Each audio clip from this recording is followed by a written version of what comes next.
Hey everyone, I'm Big John and welcome to another episode of the DIS Ability Show. Now, this week I want to talk to you about firework tips. Now, if you are sound sensitive, it is a good idea to have noise canceling headphones. Another thing is finding the right spot to see the fireworks. Personally, what we think is the right spot is right next to the silhouette cart on the edge of Main Street. You know, that area between the that little street corner and the glass shop and the cinema shop. You know, that spot. And if you're not in the parks and want to watch the fireworks, the hotels have a fireworks TV channel when you can watch fireworks on demand. And if you are staying at Grand Floridian or Polynesian or Contemporary, you can watch from your rooms or the beach. Whatever you find best to get a good view of your kiss goodnight, because that's what Disney calls their big ending of each of their fireworks shows. So anyway, that's my tip. As always, if you have any questions on how to do Disney for people with disabilities, let me know in the comments. I'll make sure it gets to a future episode. And now it's time for this week's Top 5. So October 1st will be the 52nd birthday of the Magic Kingdom and Epcot's 41st birthday. We will do Epcot next week. But this week, we are going to cover my top 5 opening day Magic Kingdom attractions. Now, and keep in mind, these are attractions that are still in operation today.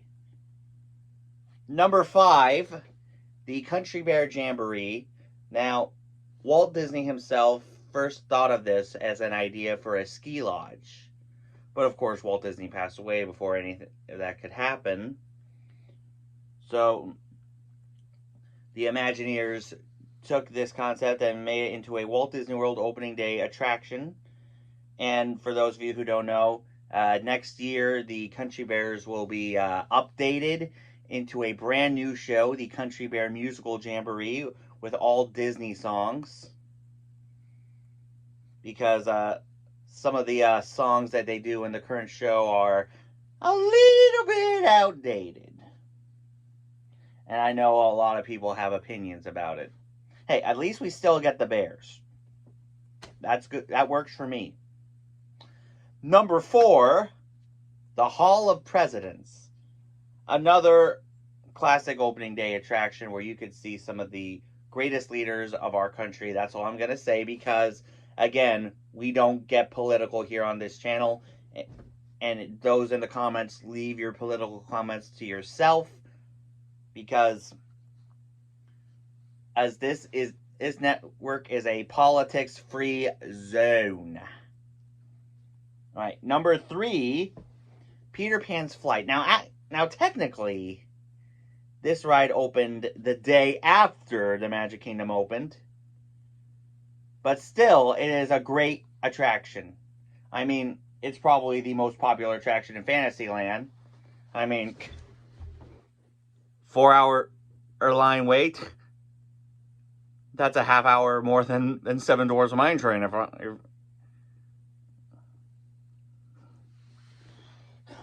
But still, classic Disney dark ride. Flying over Neverland in London. It's a cute and fun ride. We never go to Magic Kingdom and not ride it. Number 2, the Haunted Mansion. Now, Magic Kingdom opened 2 years after the first Haunted Mansion opened at Disneyland. And the Imagineers knew that they wanted the Haunted Mansion to be a part of Walt Disney World. So, to make it fit in with the theme of Liberty Square, they made it look like an old colonial mansion rather than the New Orleans style of Gracie Manor that you see in New Orleans Square in California. And of course, the Disneyland version of Haunted Mansion is right now in its Haunted Mansion holiday overlay. But I kind of wish that we had some sort of overlay at the Magic Kingdom. I know my dad and I have been teasing about, like, Muppets Haunted Mansion, being part of the ride somehow. Disney, if you're listening, I would love to see a Haunted Mansion Halloween overlay featuring the Muppets. I would love to see that happen. I really do. And my number one opening day Magic Kingdom attraction, the Jungle Cruise. Of course, again, you can't go to the Magic Kingdom and not ride Jungle Cruise because the tour guides are hilarious. And it's just fun. And with the skippers, you never get the same exact joke pattern twice. And after each ride, we like to rate the skippers. Of course, on top of that list would be the guy that kept talking right when you go through the tunnel. And he kept turning the lights on and off, come with me and you'll be in a world of pure imagination. And underneath that would be the guy dissing the fact that I was from Maine. Like, where are you from? Maine. I'm sorry? Maine. Oh, no, I'm just sorry. But I digress. So anyway, let me know in the comments which opening day Magic Kingdom attraction is your favorite. And now it is time for DIS or DAT. On each coast, at both Disneyland and Walt Disney World, their flagship hotels, being Disneyland Hotel and the Contemporary Hotel, have an incredible buffet restaurant where you dine with your favorite characters. At the Disneyland Hotel, it's Goofy's Kitchen, which, in my opinion, has more seating, an incredible buffet options in lineup, and it has better theming. At the Contemporary Hotel at Walt Disney World, it's Chef Mickey's, where you dine on the main concourse floor of the Contemporary. The same floor where the Contempo Cafe, the little lounge place, and all the shops, and Fantasia Market. It's all on that one floor. And you get to watch the monorail go over your head while you eat. That's probably the coolest part of eating at Chef Mickey's, if you ask me. So anyway, let me know in the comments which one is your favorite, DIS, Goofy's Kitchen, or DAT, Chef Mickey's. So, earlier this week, Disney announced that they are going to be focusing on a $60 billion expansion plan for the parks over the next decade. But the big question is, which park will get expanded the most?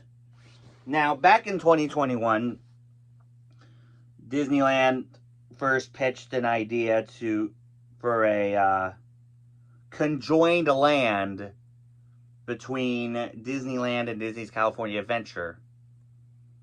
And it would feature attractions from different Disney parks around the world. Like Disneyland would get a Avatar thing. Of course, Bob Iger kind of teased that Disneyland would be getting some sort of Avatar experience. And of course, what was recently announced is that something will be happening beyond Big Thunder at the Magic Kingdom. I kind of hope it to be a Villain's Land, because a Villain's Land has been something that guests have wanted for years.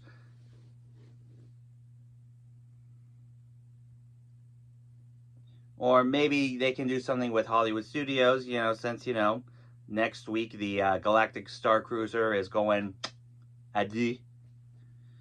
And of course, they've announced something, and of course, they're probably going to use this expansion in Animal Kingdom for when they do for when they replace Dinoland with this Tropical Americas thing.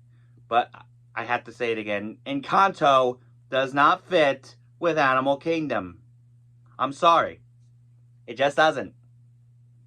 Go back to the drawing board, Disney. Encanto, nada, no, no way. Thank you, next. But yeah, I kind of wonder what's going to happen.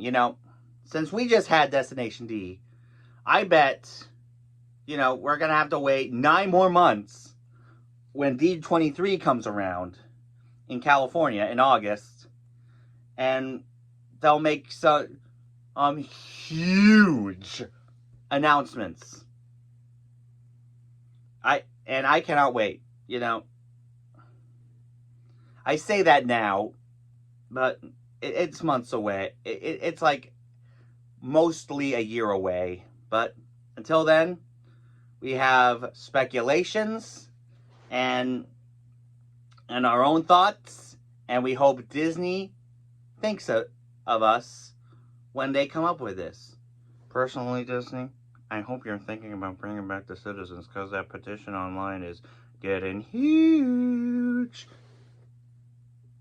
But anyway, that's our show. As always, if you have any questions on how to do this for people with disabilities, let me know in the comments. I'll make sure it gets to a future episode. For this week's shoutouts, make sure you guys check out Maria over at LBV TV. She does amazing vlogs and live streams from the parks all the time. Definitely check her out. Also, make sure you guys check out Fresh Baked if you want to know more about Disneyland stuff. They do amazing vlogs from Disneyland. From park updates to construction updates, anything that has to do with Disneyland. Definitely give them a check out and a subscribe. Also, make sure you guys check out my buddy Mike over at Mousepiration. He posted a vlog the other day of him trying the best burger on property at Steakhouse 71 and spending a couple hours at Magic Kingdom. Definitely check him out. Also, make sure you guys check out Jessica and Lewis over at One Little Spark JL. They are slowly making a comeback with their channel, so definitely check them out for future live streams. For the latest Disney news and info, make sure you guys check out WDW Magazine.